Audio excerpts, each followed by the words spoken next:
staff at all levels, from the receptionist to the principal, will be able to notice with the families.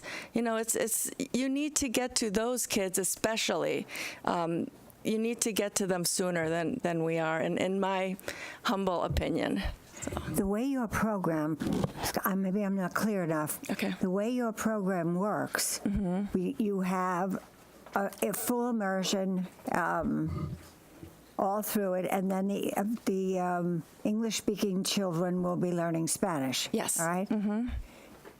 How do you handle a child in 4th grade that comes in 4th grade and knows no English, and they have 1 year or 2 years in order to understand English, where your other group in 4th grade has already been immersed in it and understand?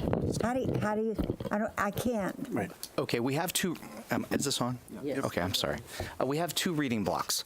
The first reading block will be in English because at FSA score in 3rd grade, it's critical that those students move on. We know that retention creates dropouts. We don't want to retain.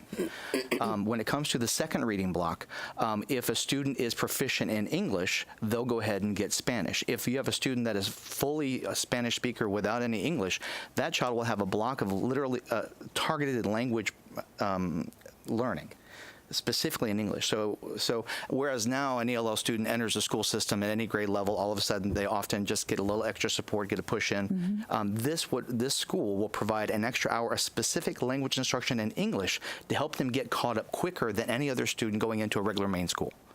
And that's the significant difference. So we've got kids coming from Puerto Rico, we've got kids coming from Argentina, all over the world. And they hit a school and they sort of get lost for about 3 or 4 months and then decide that maybe America's not their thing.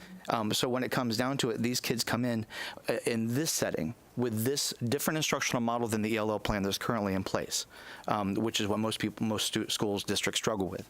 With this model, we're going to give them specific English instruction that's going to help them learn quicker and get up to speed so that they can take part of America. Thank you. Okay. Thank you. Shirley. I know I too have been stalked by Jerry, and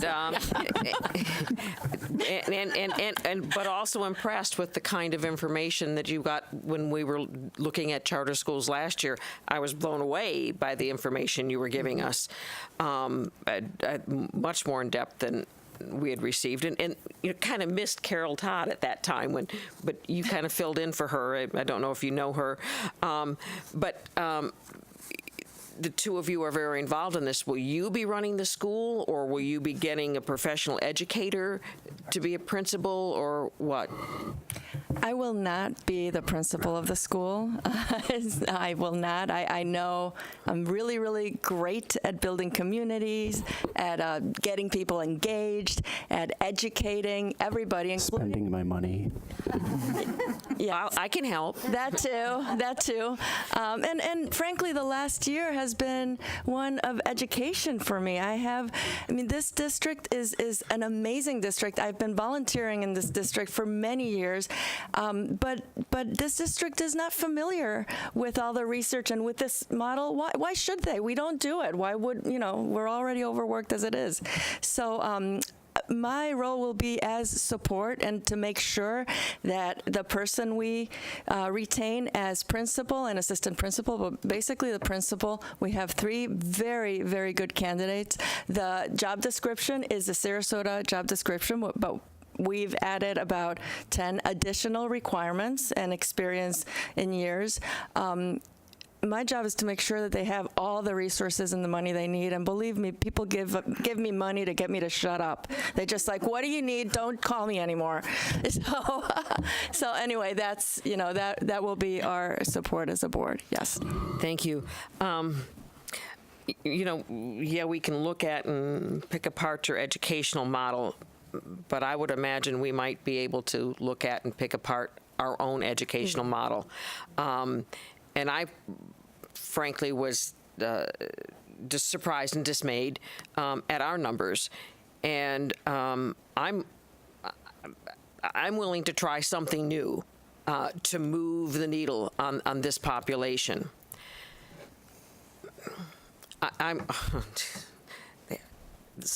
I'm going to be a devil's advocate here. And I know I sometimes shouldn't ask questions that I ask, but I'm going to ask this one. Not personally, but there are some people who feel, yes, we need to give this population extra services. But there are also people that feel,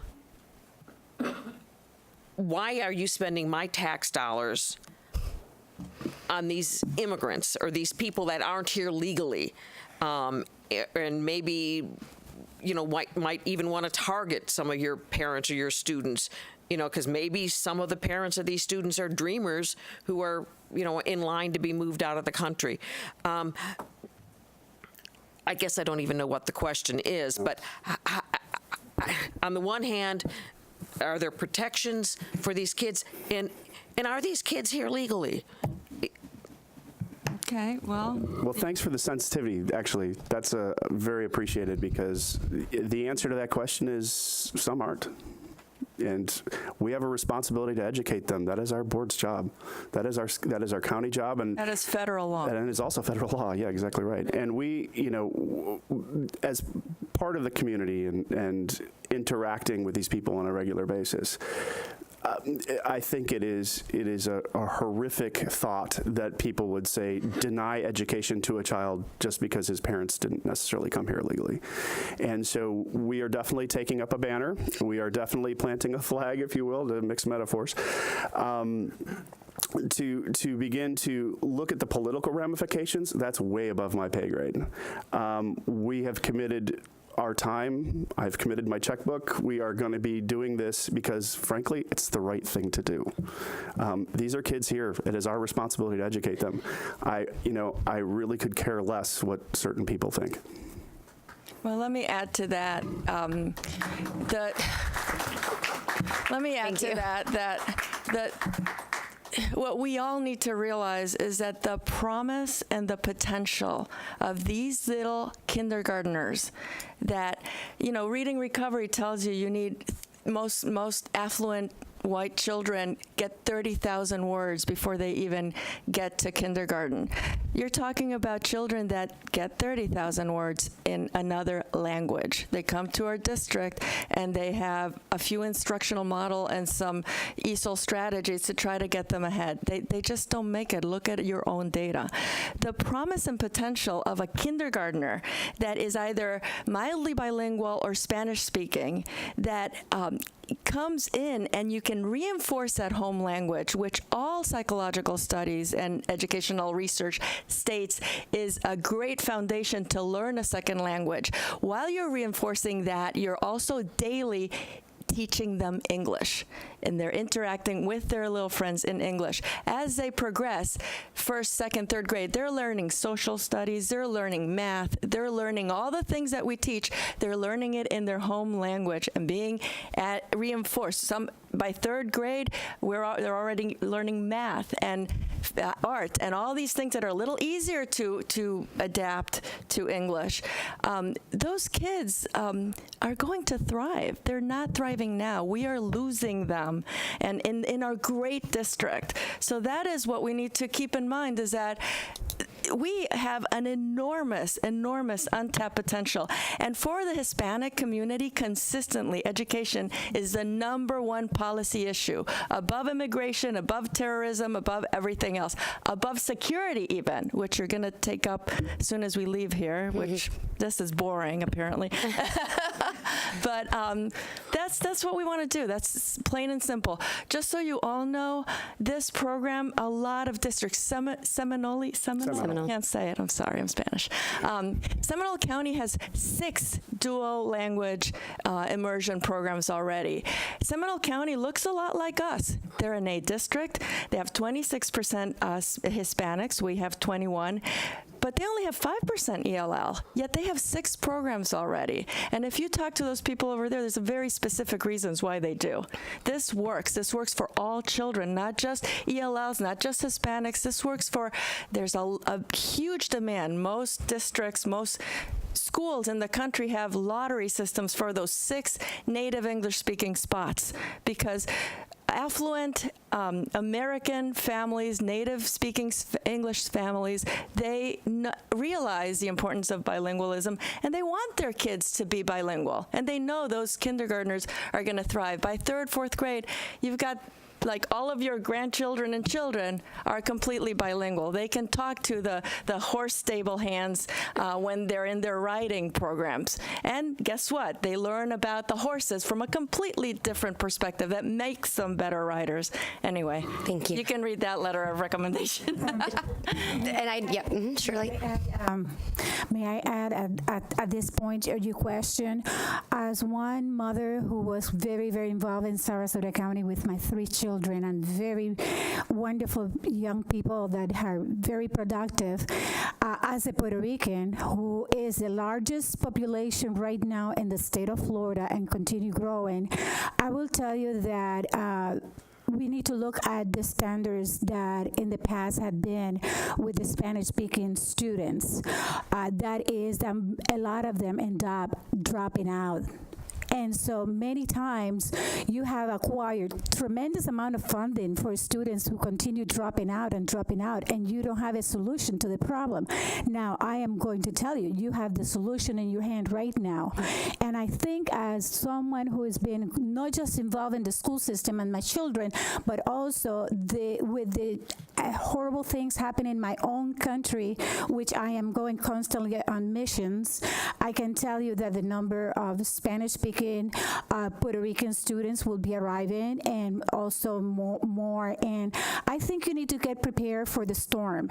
The storm is that you have not in the past have been focused in the numbers, because they are not a number that influence the entire school system of Sarasota County. And by the way, I'm the only Puerto Rican in Sarasota County who graduated 3 kids from Pineview. So that means that my kids first spoke Spanish before English. So the thing is that you have to understand that the decisions you make in here, and yes, you have a lot of qualified people that they're very involved in the books and the numbers and things like that, but when it comes to the live learning experience and with other people, they lack that big time. And I'm sure that I'm going to question your board on the charter schools and see how many Spanish-speaking people they have in that board, because they should have someone. And I'm concerned. Thank you very much, and I hope you consider that. And as Puerto Rican, you aren't an immigrant. No, I am no, we are all American citizens by birth. Thank you. Yes.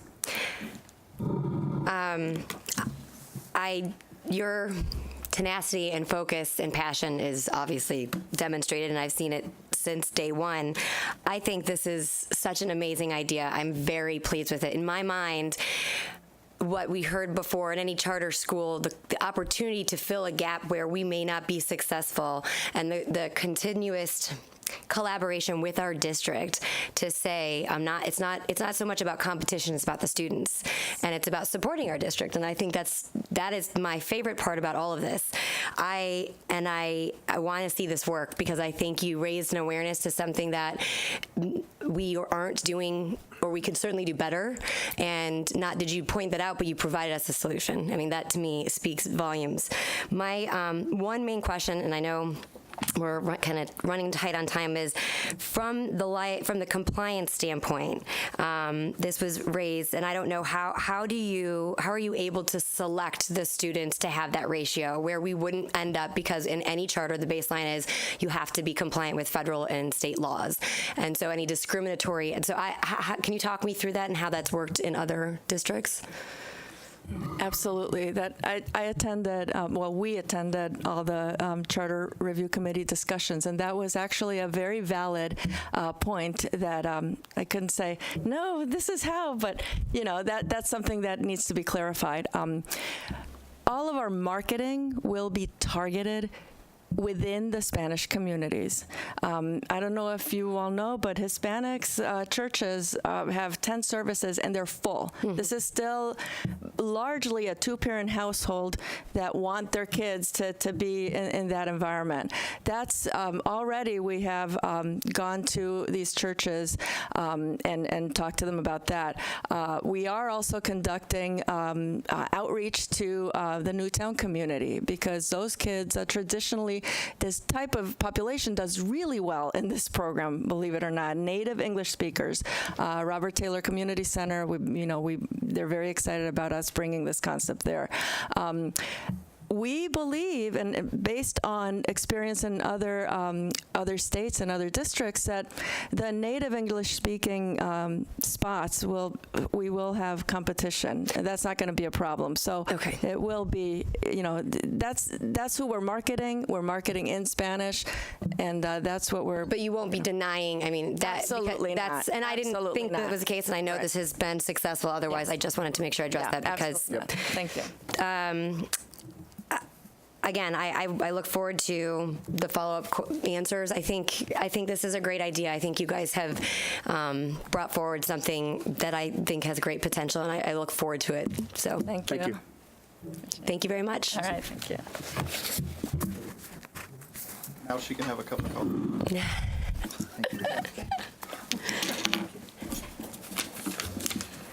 Thank you very much. Nice to meet you. She's doing her best Hillary this morning. Hillary's are all We truly appreciate everybody Thank you for coming, guys. It's fantastic. Gracias. Next up is test calendar. Denise Cantalupo. You're fine.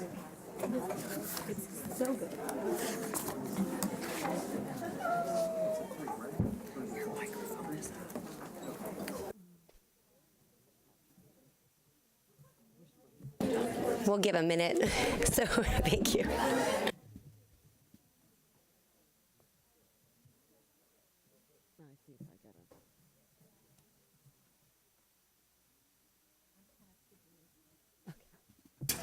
Silly, do you? To try to keep a little bit on pace, we'll get started. How are you today? I'm well. Good morning, everyone. Is your mic on? No, it's not. Mike. Your mic, Dr. Denise. I thought you said, no, it's not a good morning. It is a good. Oh, good morning. Well, I was requested to come and bring the school board calendar, and what we did is looked at all of the state mandated tests, and we shaded them for you so that you could see the difference between those and the tests that are local. So I'm not sure if you have any questions about it at this point. This is an item that was just brought forth at my urging. We blocked 15 minutes. I'm not sure it will take that amount of time, but we are knee-deep in testing season. I just thought as board members we needed to present to you the testing calendar so you knew the various tests that were being administered in our elementary, middle, and high schools. It really is kind of front of mind at this time of year. Yes. There's always someone being tested somewhere in the district at this time of year, and I just wanted you to have that calendar in front of you so that you're aware of the activities of the district. I can just elaborate a little bit. So this morning as well, the next 2 weeks will be probably our deepest in terms of elementary and middle. High school will go on to the end of May. And then even after that, believe it or not, for some of the ACE exams, kids will come back and take those tests because that's when Cambridge offers them. The other tests that are ours, our local tests, are put in place primarily for progress monitoring, which is also state statute. So in a way, they're required as well. And these are the ones that we've chosen. The windows were chosen with a lot of consideration about when would be the best time to get those that information on kids. The other tests that are dictated by the state, we have very narrow windows, which will probably become much more narrow next year in 18-19. So we'll have a calendar out to you early in the year. It has to go before the board and be approved by October 1st. We have to send it to the state for approval after after that, we'll come back again and revisit when's the best time within those windows. So even though it looks like we have flexibility, we really don't have a lot of flexibility setting this, which is why they're jumbled together. Okay. Question? I just look forward to the day where we don't have a testing season, that we don't talk about testing season. I've heard that used a lot, and Me too. I look, and it's just a wild. I mean, I know there's a lot of responsibility on our shoulders to see how our students are doing, but the testing season language just kills me. I will say, though, I'm very proud of the schools. They do an awesome job considering the amount of tests and the scheduling and movement that goes on this time of year within the school. You should be proud of them all, and all the test coordinators who work many, many more hours than they're probably paid for. Well, and that was probably my broader question on the logistics. Over the course of some years, it's changed. There's been some getting used to. I don't know if that's, but if there's a way to answer that, to get a sense of how staff is responding, if we're doing a better job, what can we do to help them? Because I know there's a lot of anxiety around this time, and partially but a lot of it's logistics too. Absolutely. It's a logistical challenge that we know we have certain groups of students who have to come together for testing. Right. And we're very good at that, getting the right kids in the right room and having the technology in place. The big challenge is continuity of instruction, is that if you're a language arts instructor, you may not have access to your full class for days on end because different students are pulled at different times. There are times from a student's perspective where they don't see their instructor because their instructor is being used as a proctor. Correct. In our career technical education programs, their labs are hardwired, so they become very attractive to be used for assessment, which means those students are sometimes out of their classrooms for days on end. And so the testing itself is something that we've learned to manage. I'll go as far as to say to master. It's the continuity of instruction outside of that continues to be the challenge. It's very disruptive when you're not in your room with your students at the regularly scheduled time. Correct, and it gets worse during high school, obviously. What we did this year was Todd Alexander, myself, and my staff and some of his went to each large school starting in October, visited and actually talked through what their organization and structure was going to look like, trying to minimize some of pulling labs that we didn't have to, or setting up temporary labs and disrupting the entire school. So we're working through that, but in the end, there's still 95% have to be tested. Surely. Whether we believe it or want it or not. And we also close the schools to parents and volunteers during test time. Isn't that accurate? I don't know if they're closed, but they basically tell parents, this is not the time to come and have lunch with your kids. So we just say for a couple of days, especially for elementary. Right. We do. Leave it. That and I the first year parents experience this, they sometimes get upset. Yes. But after that, they understand why we're doing it. It's not that we don't like our parents. We love our parents to come to schools, but we have very strict requirements that we have to fill, and there's just too many other things going on. And I'm glad you mentioned it. That's absolutely true. It's just so we don't have further confusion and confusing the kids. The one last thing I'll say is next year, I'm not sure if you remember, but the law is that we go to paper back, so we're converting backwards again all the way till, I believe I have it listed, 7th grade. Will be paper-based tests. And they're all paper. We don't have an option. Everyone has to be on paper because everyone has to have the same test throughout. Well, they may have different versions, but pretty much it's going to be paper from grade 3 all the way up through grade 6 in 18-19, which it becomes a little bit more challenging with movement. So now you have dozens and dozens of boxes and secure materials going around. But we were audited. We get every year they check us, and the last couple we've been good. We haven't lost anything. So it's all been secure at our schools. So I'm very grateful for that. Jane. If you've ever gone to a school and see what processes are in place to make sure that those materials are secure, it's very complex. It's very involved, but we thank them for that. I think we have too many tests, but here again, it's not our rodeo, I guess we'd say. It's the state's option, and we follow suit. We still have parents with the opt-out issue who are not interested in their children taking the tests. Correct. And they are required to take the test, correct? Correct. The state doesn't recognize the words opt-out, and when I call and say, Right. what shall we do, they say that a state statute that everyone takes the test. So And there's that really not isn't even... happening. And what we do, we have a little procedure that we set in place to alleviate the burden on the school. So there's, if a child does come and their parents have said that he should not test, we say this is testing day. We'll put the test there. If they refuse, they refuse, and that's all we can do. And we let it go at that. But then we have made attemptedness, and we're not going to hurt children that No. their parents have made that decision for them. And what percentage of our students fall into that category? I would say less than 1%. Less than 1%. That's what I thought. I just feel, and I make this as a statement, that the less a parent says about the test, the less apprehensive the child sometimes is about taking the test. And I think that what I see in families is where it's considered to be just a part of the process. The children sometimes are not as, scared. And the less said, the better. It's just part of the process. We all have to take tests all our lives. That's the point. And so we all have to have some kind of an assessment on how well we do. I know, particularly for me, I didn't do well on tests that bless you. Bless you. Because I think I had this fear that it would grip me. Many children do. Yeah. I mean, I was much better at a writing test or something that I could express myself than multiple choice or something. I would overthink these things. So I think there's a whole ability of a child to do a better job if parents are not As anxious. talking about it all the time and making them fearful. Shirley.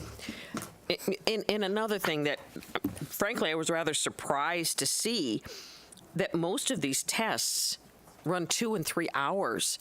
I can't imagine that. I mean, I never took a 3-hour test in elementary school or high school. I just don't understand why. I mean, if that's all you're doing is taking a test, why the state can't find out everything they need to know in a test that runs an hour. I mean, I think maybe that's something we might focus our attention on, is to reduce the length of time that these tests are, because I can't imagine that they can't get some answers and have a better idea of where these people are. What about the NAEP test? How long does that take to take? It's several hours, too. Oh. The reason that the length of the test is the longer the test, the more reliable the results are. That's just the formula. Mystical, yeah. Yeah. However, other tests that have been developed in the recent years, in the last 10 years, I would say, are called adaptive tests. iReady is an adaptive test. So a child works up to the challenging point, and then it discontinues. So it's sort of marking, kind of getting a better read on, think of it like blood pressure. You might have it done 3 times, get 3 slightly different results, but it sort of averages those out and stops you there. So that's the kind of test that would do exactly what you're saying. It would be shorter in length. Caroline, apologize. But that has to be done on a computer, by the way. How about portfolios? Are you no longer allowing portfolios for 3rd grade? No, the portfolios are allowed for 3rd grade. I don't really work with that as much, but I do know the process is that if a child would benefit from something like that early in 3rd grade or even mid-year, they begin that process with the child, if they're especially afraid that they will fail the FSA. That's a way for our opt-out parents to be able to have portfolios for their students in 3rd grade. Should they express that interest early enough and the school knows, then, but oftentimes they wait until right before testing, and then, but even so, they will even then attempt to begin a portfolio, but it takes some time. I know, but how could we notify our parents that this is available? We could, in some No, sort of a it's newsletter, terrible. and say that it's available for some, but most don't choose that option because it's quite a lengthy process. And even within that, there's little sub-tests. So if you're totally against tests, that happens. Well, and it's also very important to know we don't advertise it for a reason. That's not what that process was designed for. That is a hold harmless process for those students who have some disability that keeps them from demonstrating mastery on the test, not that they chose not to take the test or their parent chose not to take the test. And so that is a process that we've kind of crafted for this population, but that's not what that process was initially designed for, and it's certainly not something that we encourage. Usually they will say somewhere mid-year, a principal or a teacher will notice that a child would maybe benefit from this, and that's how it's approached. Well, if they call me, I tell them. No, and I think you raise a good point, though, because, and I'm not sure from a compliance standpoint if it appears you're advocating not to take the test, but I do think that, especially if the amount is low and there is a process in place, I think the worst thing would be is that they didn't know that, and then they don't have the opportunity to follow that process. I do, but I don't know from a compliance standpoint if by making them aware this is in place, are we in violation of our requirement for legally to that's where my question is if we've created a process to support options on testing or evaluation, but I would certainly hypothesize that if you advertise that option, it would increase beyond the 1%.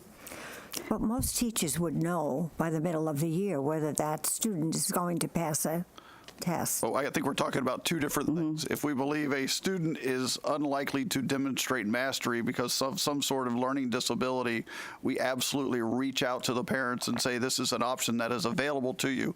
We don't do that to every student, but we do that in a targeted way. What we don't do is to say, if you wish to opt out, there is this process in place. So from the learning disability side, absolutely, we are very proactive to reaching out to parents and saying, we're concerned that come April that your student may or may not be able to demonstrate mastery on a standardized test. We want to begin building a portfolio, not so that they don't take the test. It's still our expectation that they take the test, but that we have the portfolio in reserve so that when we get results back, if they don't demonstrate mastery, we have a way to hold them harmless and to continue their progression. Exactly. What I've heard is that there are times almost at the end of the year where they're trying to put together a portfolio for the whole year, and nothing's been in place since then. So they start from scratch. I've heard very few cases, but I understand that they exist. But in most cases, when somebody calls and says they have that issue and it's the end of the year, we'll look to see, do they have an iReady score, which will meet the criteria. That'll be the first thing we do. We also, if that is not working, we may say, and we would recommend summer school if the kid does fail for level 1 on the FSA, but we can also we have some reserve in small numbers, the SAT-10, and so they have several ways to demonstrate mastery. Okay. But that answered my question. Surely. But there are a few.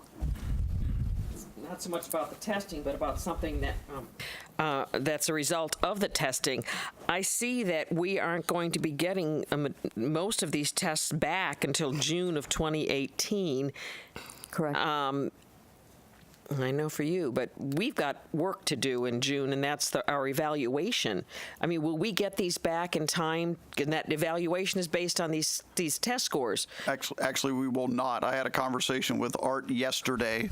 Once I get a firm date from RAE, I will be sending a letter to the board chair and copying all of you, asking that the tasks that are required of us by June 30th, that we push that out to mid-July. Certainly, I would want my assessment to be based on district level data. If you do it on the 14th of June, which is your last meeting, you will not have district performance data, and many of the items contained in my contract are related to that and setting goals for the following year. I believe you're going to want baseline information. So at our mutual agreement, we can move that date from June 30th to the July 17th meeting, and I'm certainly amenable to doing that. Thank you. This is the same problem that we ran into with Mrs. White. We had to do the evaluation prior to having the information. and it was always a catch-22. And the deadline is, you said, is we're getting it back June 8th is when all of the By state, it used to be June 8th is why you have that in your head, I think. Yeah. It's, if I look in the statute, it says by May 31st, we'll have grade 3 only because of promotional decisions. Okay. The rest are due to us by June 30th. There's some reasons for that. Even if they finish assessment, all that data comes back to us for cleaning for school grade. So there's times, weeks, where we're working with data sets before they're fully published. Okay. Jane. And I think that's an important consideration, particularly since your evaluation is far more in-depth in terms of those numbers than Mrs. White's was. So I think that's good. But when we go to paper, will this impact the time of return even more? Because if I remember when we were doing paper, for some districts, that was a great thing. For us, that's going backwards. Mm-hmm. And will that enhance or perhaps... I don't think the folks in Tallahassee in the testing department are real happy about this deadline when they go back to paper. But it says it right in the statute, June 30th. So unless they amend that, I don't know how they're going to. They're going to have to do something. They're in between a rock and a hard place. Mm-hmm. Okay. Well, I know that was a more in-depth conversation, but I don't know. Are there any more questions? Or thank you very much. Thank you. If you have any others, you can always call. Thank you. Will do. Thank you.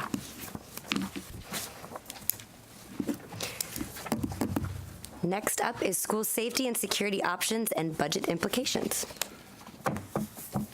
Yes. I'm just kind of looking around the room trying to figure out who gets the lucky seats here up the front. Mike, Scott, Mitzi, if you want to join me up here as we go through this exercise, and obviously Mr. Hardy is available if there are legal questions. I sent to you a series of documents. My apologies up front. I sat down on multiple occasions to craft a cover letter, and I just couldn't find the words to summarize the amount of information that is coming to you. So I want to just kind of walk through what you have in front of you. The first page in the packet is our cost analysis for some different models of compliance with the Public Safety Act. The first column is the projections that you're probably most familiar with, and they are the projections that we have cited most often.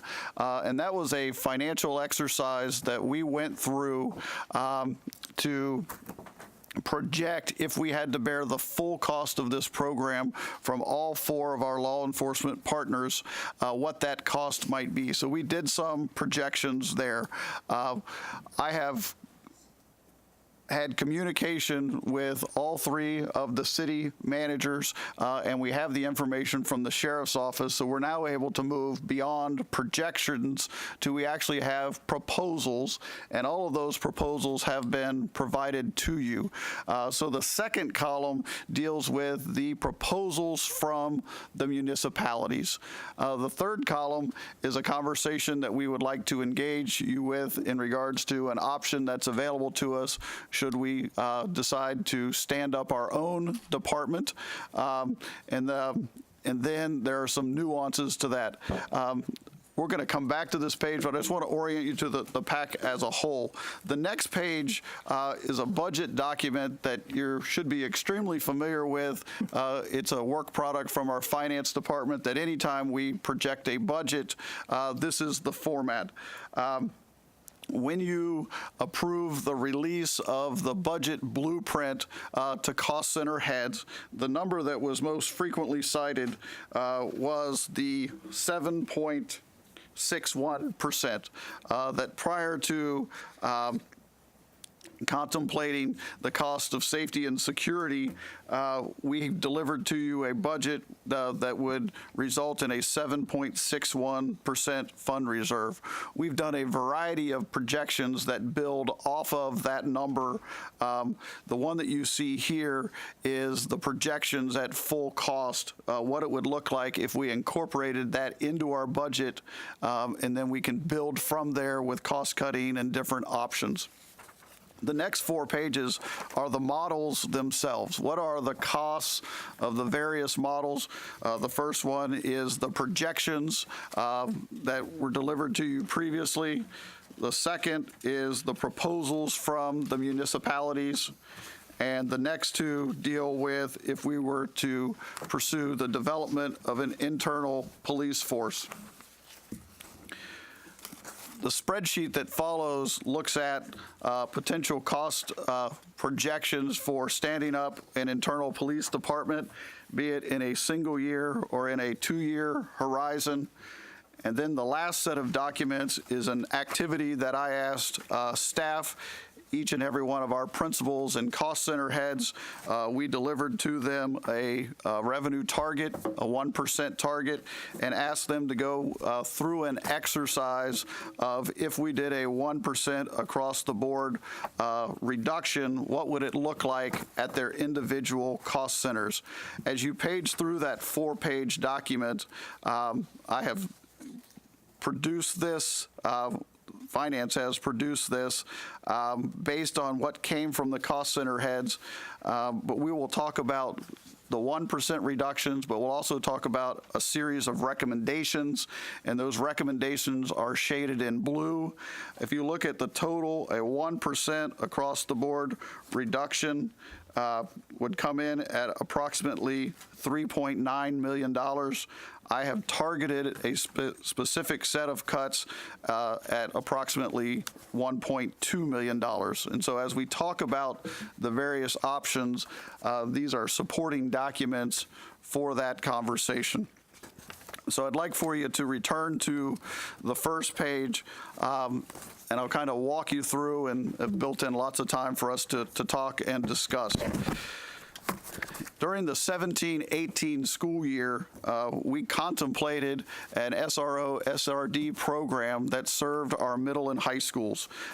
When you look at the 17-18 school year, we knew going into the year that our SRO-SRD program exceeded the Safe Schools allocation from the state. And that is looking in isolation at the school resource officer program. That does not contemplate the costs of our internal Department of Safety and Security. And so when we just look at our existing contracts with our 4 municipal partners, those contracts exceed the Safe Schools allocation by $643,000. And that is something that was built both into the 17-18 budget and the 18-19 budget when we did projections. And so we knew that the Safe Schools allocation did not cover our school resource officer program and budgeted accordingly. Working with all 4 municipalities, we did enter into off-duty contracts. And so you will see the addition of off-duty officers at our elementary schools added another almost $301,000 of expense to cover from spring break to the end of the year. That $300,000 was not contemplated in the 17-18 budget. It will make its way to contracted services, and that cost is not currently contemplated in the 18-19 budget. But the $643,000 figure is a figure that is very familiar to us. We knew that the contracts that we had with our municipalities exceeded the Safe Schools allocation. What you'll notice at the top is I've presented to you 4 models, but during the 17-18 school year, they're all identical. The exercise takes us into 18-19 and how do we want to provide safety and security at our school sites, and what are the cost implications for doing that. And so the number that you have heard cited most frequently over the course of the last couple of weeks is the $3.1 million figure. And that was a projection that we did based on the contracts that we had, and if we were to bear the full cost of not only expanding those programs into our elementary schools, but for the current officers in our middle and high schools. And so what you will see is as you work your way through that projection, information is that our existing Safe Schools categorical has gone up from the 815,000 in 2017-18 to 984,000 in 948,000 in 2018-19. The numbers that we are citing are net of charter schools. These are dollars that would be at the discretion of the board. If you were to look at our allocation from the state, you will see numbers that are about 15-16% higher than that. We have removed those allocations for our deliberations today, but if you were trying to cross-reference back to an appropriations bill, these are dollars for our schools. We will include those dollars for charters for their discretion. And so the new money that we received, we now have two different Safe Schools categoricals. Our existing went, as I said before, from 815 to 948, and we now have a new funding source that's available to us in the amount of $1,092,000. So our total Safe Schools allocation for the 18-19 school year is just in excess of $2 million, $2,041,000. And you'll see that that number carries consistently across the three models, regardless of what model that we choose, the funding sources remain the same. And so if you look at our current SRO, SRD program, if we were to assume full responsibility in our projection, the cost would go from the 148 to 2699, and then we are projecting expansion to middle school at $2,440,000. So a total cost of the program of $5.1 million, subtracting out the $2 million, and that is the $3.1 million figure that you've heard cited most frequently over the last couple of weeks. Those were projections, and so we can very quickly move from the projection into some real scenarios because our partners were kind enough to provide us concrete proposals, which I've provided to you.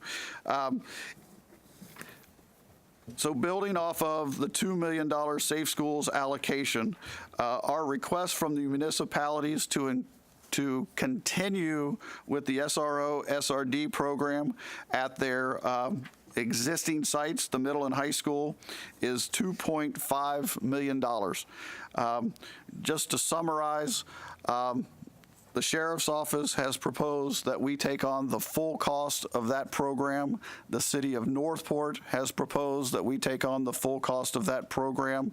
The City of Sarasota has proposed that we share 80-20 on the existing program and bear 100% of the cost of any new officers that are added at the elementary level. The City of Venice has proposed to continue a 50-50 split on the existing officers and the additional officer that we're requesting. They too are proposing a 50-50 split on all officers that they partner with us. And so the current cost of the SRO SRD program is $2.5 million for the existing program, $2.4 million to expand the program, for a total of $4.9 million. So that came in a couple $100,000 less than our projections. Part of it because we have some cost sharing that we didn't initially anticipate that we are extremely appreciative of. And so when you take that $4.9 million figure and you offset it by the revenue source of $2 million, we have now a $2.9 million shortfall. And if it were the will of the board, we could simply sign the contracts as proposed by the municipalities, and we would have a $2.9 million shortfall in our budget, realizing that we contemplated initially a $643,000 shortfall. And so when you go down to the shortfall analysis, is the projected versus initial, the 643 was built into our budget projection. And so if we were to simply sign the contracts as proposed by the 4 municipalities, we have a shortfall in our budget of the $2.2 million that we didn't contemplate. So I wanted to do just a real quick analysis and then pause for questions.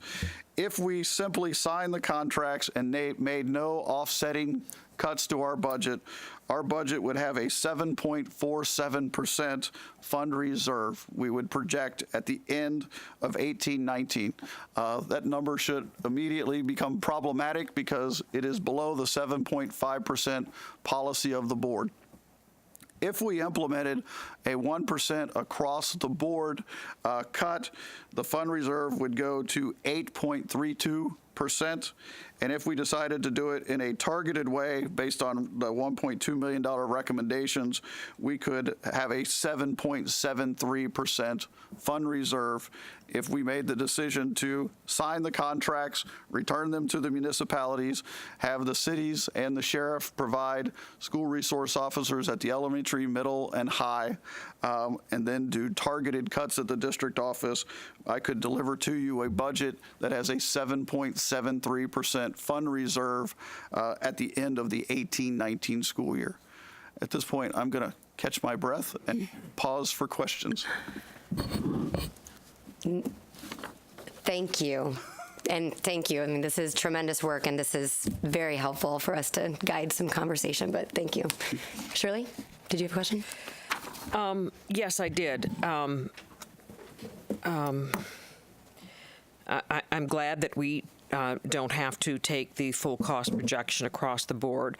I'm glad that, and very grateful to Venice for wanting to split that 50-50, and that Sarasota will continue with our contract. At our last workshop, when we discussed this, I think there had been some comments made in view of my comments that I found it surprising that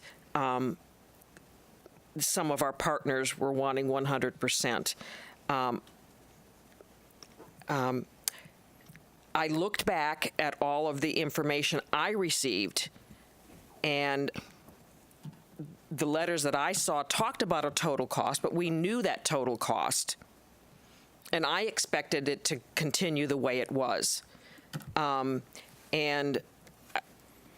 I didn't receive anything other than that, and the letters talked about a partnership, but I understand that the day after the referendum passed on March 21st, that some talk came up that we would now have to start picking up those whole costs. I was not made aware of that, and when it was discussed at the board meeting or the workshop, I made some comments that I didn't believe that would be the case. I mean, I still think that this probably isn't the right time for other entities to cut their funding on school safety. It's an important issue. So I still find that surprising, and I'm not ready to sign any contracts to that effect yet.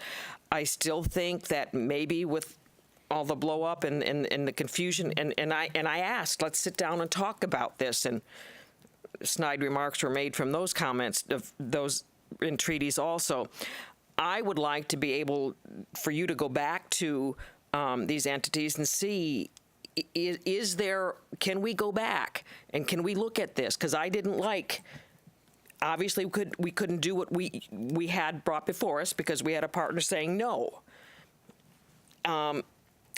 Maybe we can still go back and talk about that to come up with perhaps if we can, at least for another year, continue the sharing that we had. And I'm glad, and we'll talk about it later, that in the proposals we are not cutting from the classrooms. I think that's very important, that we are not cutting from the classrooms. But I think now that we know that our partnerships and our relationships are changing, and I've asked at the meetings that we look at what other districts are doing, and and through FSBA, and I know Jane has looked into that too. We've heard some other proposals, and I think, I don't know if we got the cost analysis from all the districts yet, but I know one that I was challenged on. Well, how come Manatee is doing this? Why aren't you doing this? And apparently Manatee is sharing 50-50 still. And I can understand, if we need to make those changes, but I'd like to still look at a Plan C that I think you're bringing to us, which I mentioned, so that we look at ways that, and maybe we do have to heal this and come back to the table and look at what we can do in the best interest of our kids, making sure that our schools are safe. But after we've had some time to digest, that we have to change our working relationship, because we've got to build that trust back up. And I appreciate you bringing forward some suggestions on how to do that. But I don't think, I know I'm not ready to sign that contract. There were some things in that contract besides the money that I was uncomfortable with. And I hope that the dust can settle and we can sit down, leave egos at the door or whatever the issue was, and sit down and come up with something in the best interest of our students. Caroline. What is your plan C? That would be columns 3 and 4. Okay. Want to explain that? Any questions about Well, column 2 before we move on? No, there's 3 and 4. I understand this. I got this. I think that I've read all of your letters that you've sent to our partners, and I've read their replies as well, and they were very nice replies. They're not that they're angry or anything like that, but the cost of doing business has increased, and I do believe that they are going to hold us to exactly what was proposed in the letters that they mailed to you. So I am not happy with the contract the way it is, because there's some language in the contract that I don't think is correct. So I would like to be able to have the ability to work through the contract. But I am ready, if you can change that contract, I am ready to move forward. I think it's enough is enough. We have begged and pleaded, and you have written letters upon letters, and it is what it is. We have to pay the 100%, except for the Venice municipalities, and we just have to live with it. I like your column where you come in where unassigned fund balance is 7.73, and we don't take the 1% across the board reductions, because I think that some of the things that I saw cut in there are things that we cannot cut, and things that we promised in the referendum that we should not touch. They should not even be looked at. Art supplies and things like that. And so that's where I'm from. I'm fine. Jane.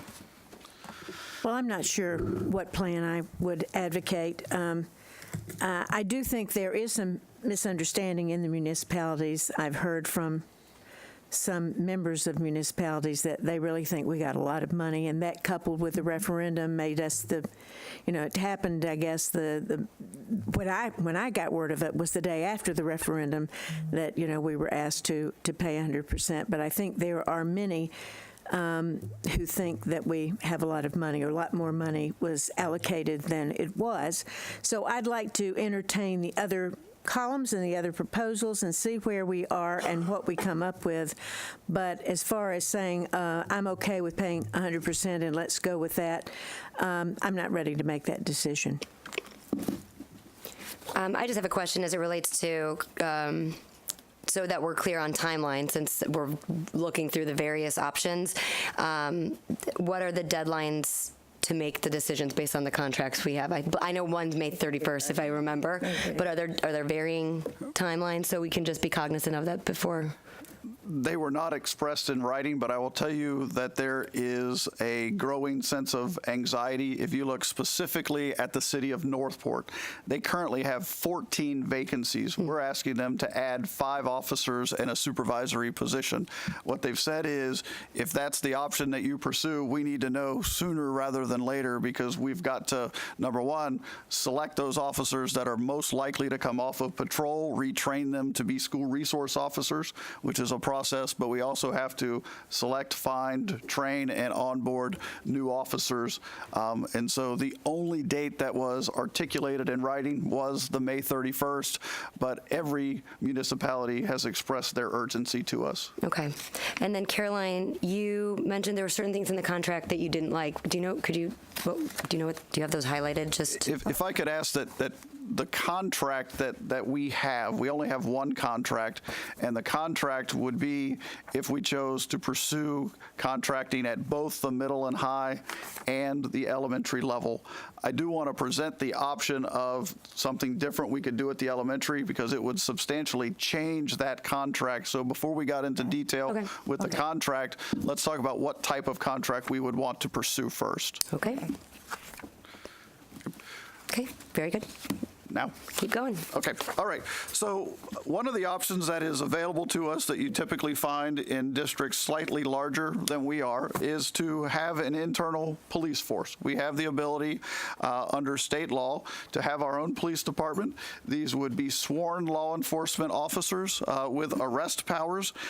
They would be under the command and control of the school district. It would be akin to when you visit the Sarasota airport. They have a police force. Those are sworn law enforcement officers.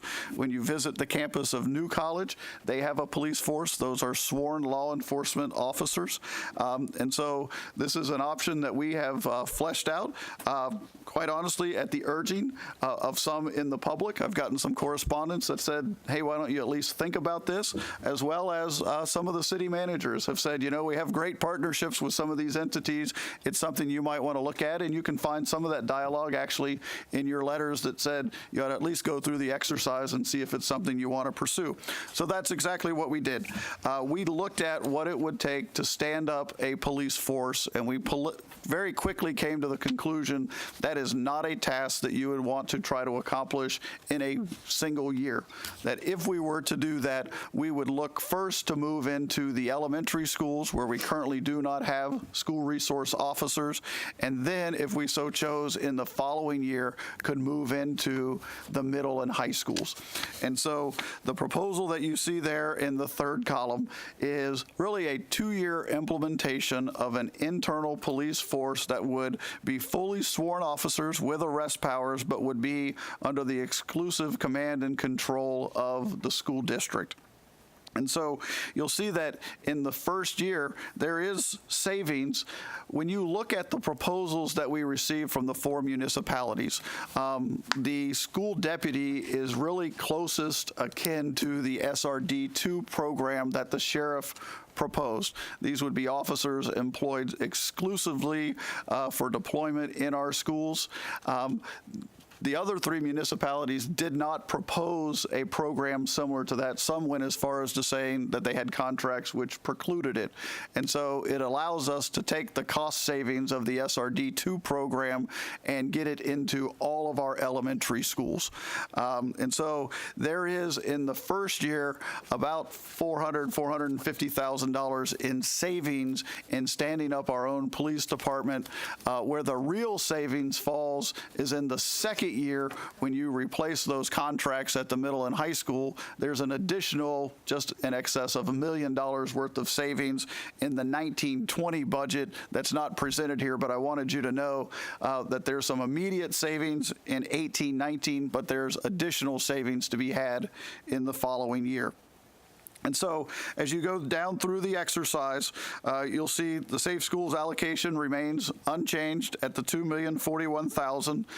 By us using an internal police force of sworn law enforcement officers, we do keep our new Safe Schools categorical. That is extremely important for you to know. There are a number of other options that were presented under the public safety law, but we would lose that $1 million in funding. That $1 million in funding is specific for the addition of new sworn law enforcement. It does not allow for guardians. It does not allow for any of the other options articulated in the law. But we could use that new categorical fund to develop our internal police department. And so what you would see is that we would carry over the line for the current SRO SRD program at $2.5 million. We would then seek to enter into contracts with the 4 municipalities for them to staff our middle and high schools at their current staffing levels, but at the cost that they have proposed to us. At 1.9, almost $2 million would be the cost of us standing up our police force. That is more than $400,000 in savings over us contracting with the other entities to provide that security.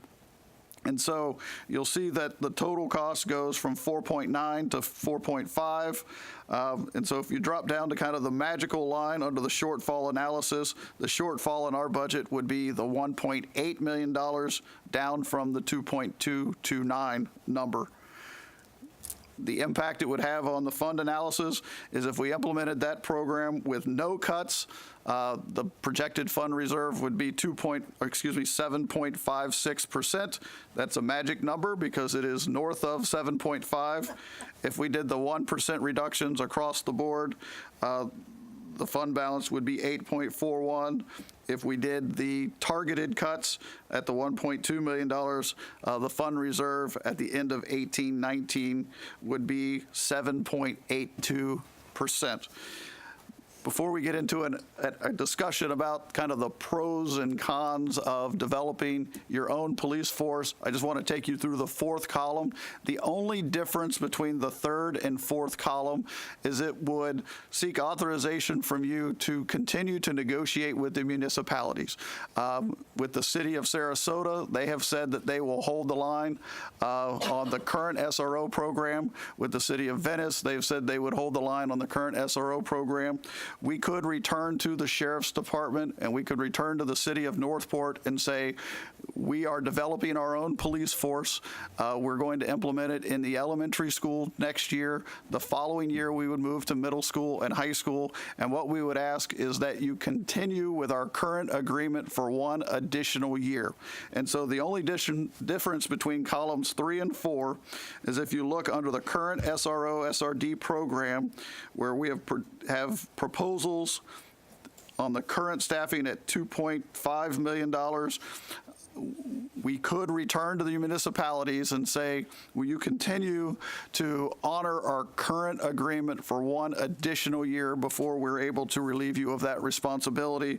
And you'll see that $1,458,000 number should be familiar to you because it's the number that we used in the 17-18 school year. So the only difference in columns 3 and 4 is whether we just sign off on the proposals for middle and high school or whether we ask those municipalities to continue their cost-sharing agreement on just the current program for one additional year. The impact of that, we'll just walk you through the numbers, is 7.79%, 8.64 if we did the 1% across the board, and 8.05 if we did that in combination with the $1.2 million in targeted cuts. And so before we go into a dialogue of the wisdom of standing up our own police department, I want to see if you have any questions about the cost assumptions involved. Nope. It's lined out very detailed. I appreciate it. No, so. Okay, so one of the projections that you have in here is what a police force looks like. And so we have begun some research. Mike has been our point person on that. Scott Lempe has been actively involved in it. We have called on some expertise, some folks who have formerly worked with our district, some retired folks in the community who have worked in positions like chief of police in other municipalities, and tried to do a good faith estimate of what it would take to develop an internal police department. Scott, Mike, you want to just kind of walk us through the assumptions of what it would take to stand up that department? One of the things you find in a 2-year implementation is you have to bring on kind of the command staff and the internal capabilities in year 1. And so there's some savings in year 1, but in the second year, you really leverage that first year investment and get some real cost savings in the second year program. Sure. So I'll at least kind of introduce this, and then Mike, maybe we can just kind of do a dog and pony here if you want to chime in. So if you turn your attention to the attachment that Dr. Bowden referred to, that's labeled Sarasota School District of Sarasota County Internal Police Force Cost Projections. That's one we'll talk from. And so if you start at the very top line of that says Executive Director. That's essentially the position that Mr. Andreas sits in today. Part of our conversation has been if we give him the additional responsibility of leading a police force, then that additional responsibility probably ought to be accompanied by acknowledging that in his salary placement. So that's what that line represents. Oh, I thought he was going to start working for that, and I thought, geez. How do you feel about that? And then we talked about, if you think about the organizational chart inside safety and security, that there's a box on that org chart that is the police force, and that box would be led by what we have called here a lieutenant. I don't know, ultimately that's the right label, but somebody that would be kind of the practical day-to-day chief of police that would report to the director of safety and security in your current organizational model. Then we said if we look at just the schools where we don't have coverage today, our elementary schools, well, I guess this model gets to all of them, but all of the elementary schools, how many officers does it take to cover those schools and have a very small kind of a substitute population of officers, so you were ensured that there was somebody on every campus every day? So that led us to the line that talks about deputies, and you see that line ranges from 23 to 47 depending on where we are in the model. And then part of this grew out of, I had a lengthy, really informative conversations, several, but probably the one that was most informative, you'll remember Larry Leon, who was your director of safety and security for a while, is today the chief of police of Palm Beach County Schools. Big organization, something like 250 positions in that organization. But Larry brings to the conversation a wealth of information, not only about Sarasota County, because he sat in the role here for a while, but and remember, he stood up a police force, arguably not a real robust one, but we had a police force here for a while, or a police department, and then now he runs a pretty big one. So we picked Larry's brain a lot. In fact, we actually have a teleconference scheduled with his command staff next week, sometime this week, I guess, that the three of us will participate in, just to kind of pick his brain some more. But as we talked with Larry, he brought up a number. One of the questions I asked him is, what are the things we're not thinking about? You know, what is it that we don't know? And one of the things he talked about, for example, was if you're on a campus and you have reason to look into a student's locker or a book bag and you find something, there now comes a whole lot of things that come along with what you find, an ounce of marijuana or a weapon or something. Since this is now your jurisdiction, you own the responsibility to do something about that. And so that brings in the whole conversation about kind of chain of custody of evidence, but relative to the org chart, who now investigates the allegation of a crime that occurred. And so one of the things that we've included in this org chart is a line that you see labeled as detective. Whether those are detectives, they're professional practices folks, but somebody who has responsibility for investigating kinds of things that could and may happen on our schools. So that's effectively a 30,000-foot level of the organizational chart that you see in front of you. Mike, anything you want to? Well done. If you have any particular questions about that, I'm happy to answer that, but I wholeheartedly endorse this. I think it makes great sense for us for all the right reasons. But I'm happy to entertain any questions or concerns you might have. One of the things that I didn't mention is there will be some capital implications. Probably foremost among them would be vehicles. We'd want to talk about, does the leadership team have a vehicle? Probably makes sense for them to have a vehicle. One of the things we've talked about is at the schools where you have more than one SRO, and this model would contemplate that you have two at each of the high schools. So do you have a vehicle available at those locations? So if, for example, a middle school would need help and you'd want to dispatch one of the high school SROs to that school, that they had a vehicle to do that. So know that there'll be not a significant, but an impact in your capital budget as well. Yeah. Shirley. Maybe you could just buy those, those magnetic signs that, some candidates put on their car. We can just, no, I'm kidding. No, I think we want professional looking. Thank you. Even if we set up our own police force, as they have in several districts around the state, I've found out, we still will have to work. I mean, if we have an incident at a school, I mean, we'll have to call the sheriff in. We'll have to work with them. I mean, and I know it seems to work in those other districts, but are there any other police forces in the county that already do this with the sheriff? Or, so that, we're not just coming up on our own, making up this new thing. Sure. So if you look at New College specifically, New College resides actually in 3 different jurisdictions. The New College has a police force, and so they have jurisdiction on the campus of New College. New College is situated in the city of Sarasota. So a Sarasota Police Department, I mean, they don't cut that out of their jurisdiction.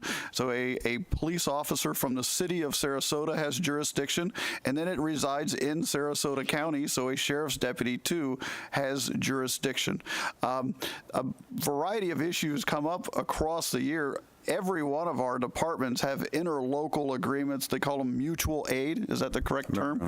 Agreements in which, if something happens, they call on the expertise of neighboring departments. The sheriff's department supports the cities with certain expertise. And so if we started our own department, we would enter into those mutual aid agreements with all of the municipalities. So New College has this. Airport.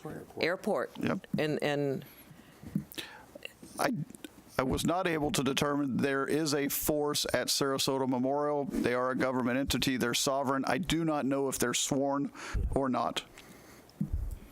Thank you.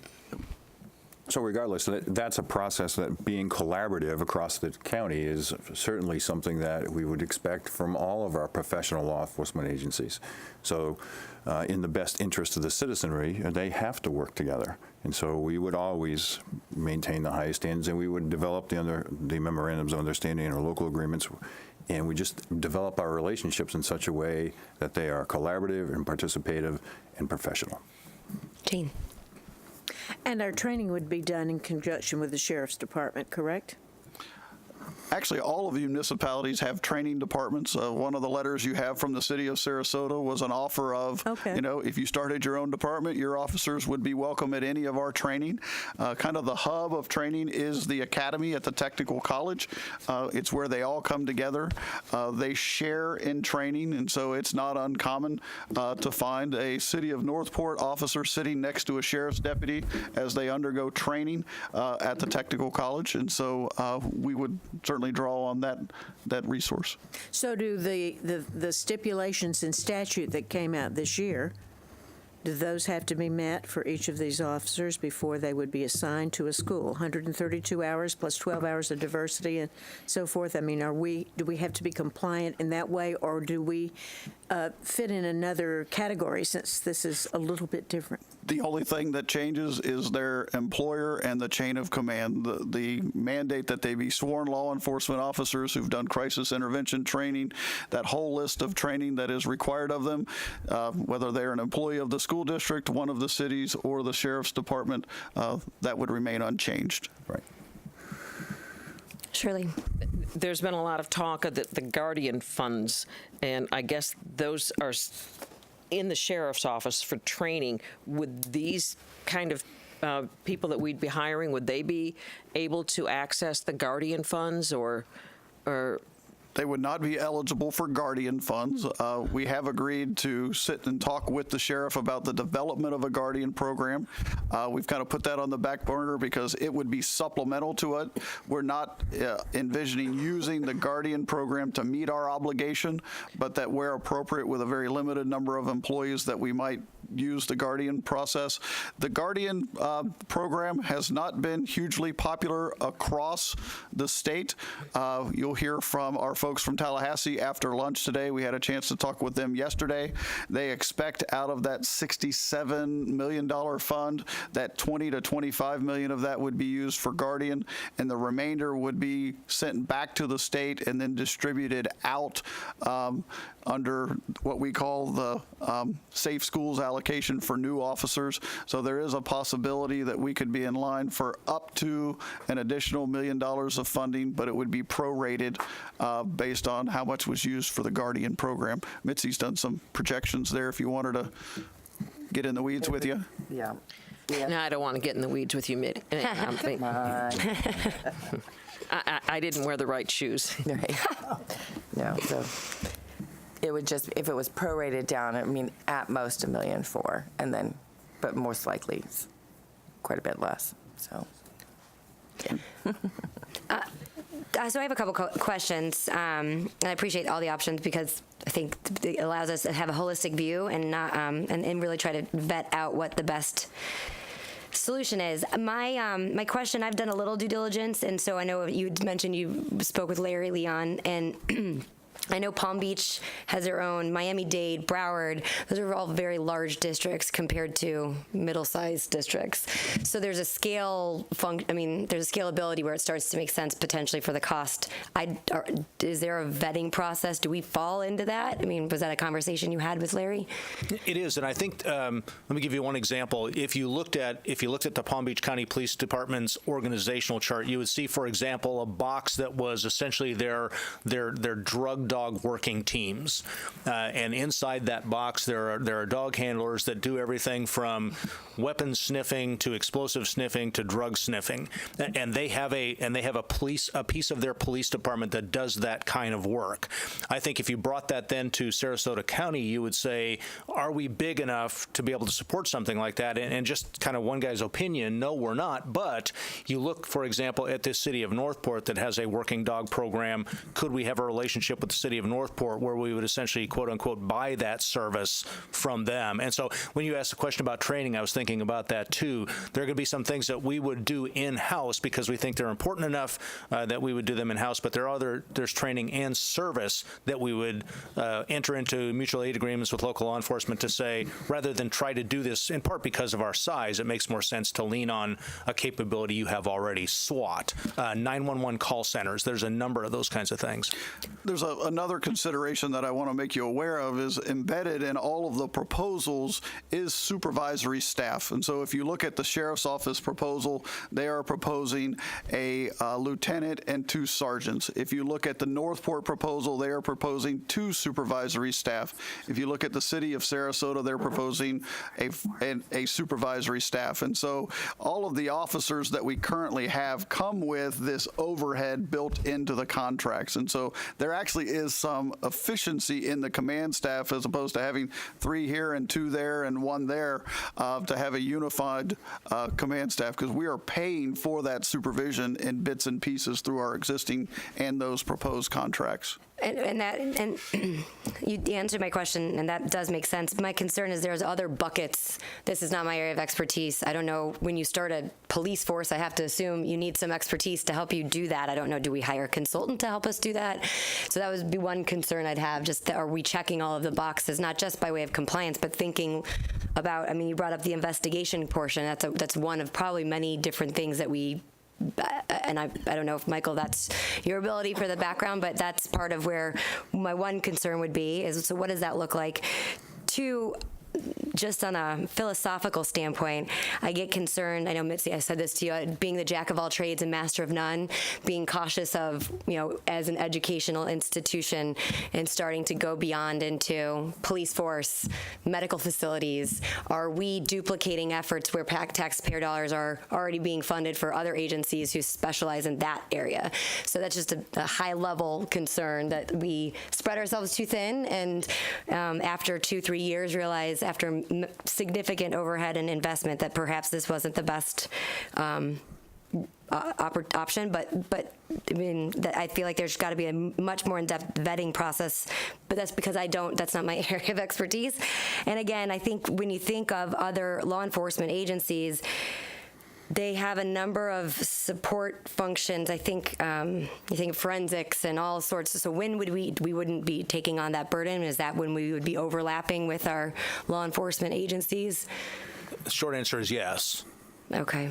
Mike, you were going to. Yeah, absolutely. So there are some very specific things that we would have to look at, and some of those services we would look to our partners to help us with certain instances, not unlike what happens in certain cases currently now in the state of Florida. In every other state, local departments have a certain capability in a certain capacity to handle certain things, and then they have to reach out to other agencies. And that's the nature of the law enforcement and criminal investigation industry and that profession. So, of course, there will be things that we have to go. And so far as standing things up, so I think we definitely have the expertise that we can do that. We can reach out to the right people. There's some very great guiding examples, publications on how to do all of these kinds of things. We have great resources that we can reach out to locally to help us, and frankly, our partners. partners, our law enforcement partners, would help us all with that. So it's about providing the best service for the school district. And then as that service develops and focuses and concentrates on meeting the needs of our students and our families and our parents, we work together with all these of our law enforcement and investigative partners in the area. So it's a collaborative process. If you think about the stand-up of a department, I think, and we've talked about this a little bit, is the very first hire would most make sense to hire the position that we've called lieutenant, or whoever's going to run the day-to-day operation, and that would be a critical hire, because you'd want that person to bring the very kinds of expertise that you're talking about, Bridget, so that together Mike brings that to our organization himself, but to have the right person with the right relationships and the right background in that job, critical hire, and you'd start there. Okay. Eric, I know you had a question. Thank you very much for getting us this data. I really do appreciate it. I appreciate staff getting this. I used to be the chairman of the airport authority. I was on the airport board, and so I'm very familiar about how that process works there. And I signed the mutual aid agreement, so very familiar about how that goes. And I do read things before I sign them. But I am too concerned that there was ancillary things, and I just want to make sure that those things are accounted for. I'm sure that they will be. But I also, and I find myself getting into this trap of, I see which one saves the most money, and I'm like, let's go for that one. Well, safety and security needs to be, thought too. So I just want to make sure that, we're not just going with the low-cost leader, that it does provide that safety and security. My prior life, before I was in the airport board, I was actually a federal law enforcement officer. I graduated from Glencoe, Georgia, the Federal Law Enforcement Academy. So I'm very familiar about, yeah, no, I'm not going to blame it. We have a screening program. So they have qualifications and age limits. And so the reason I was bringing this up is at the airport, those law enforcement officers who do a great job, they kind of fulfill a different role than your typical law enforcement officer. They're almost like ambassadors of the police department. They're all pretty much retired New York police officers. And so, I just don't know if getting that type of role of people, well, I just want to make sure we're getting the right kind of people that, it's not just about the cost savings, which is obviously near and dear to my heart, but also that we're taking into account all the ancillary services, and also that, safety and security is the primary focus and not just simply, the cheapest route. So I can assure you, if we move forward with this, we would obviously set the highest standards in every category. And so it's not about just moving quickly or just opting for the least expensive option. It's about creating a comprehensive, sophisticated department that can serve the community. Shirley, and then Jane. First of all, I want to commend the superintendent. I know I was frustrated at our last workshop and meeting because, I was throwing ideas out there and, like, is anybody listening? And I said, let's look at options.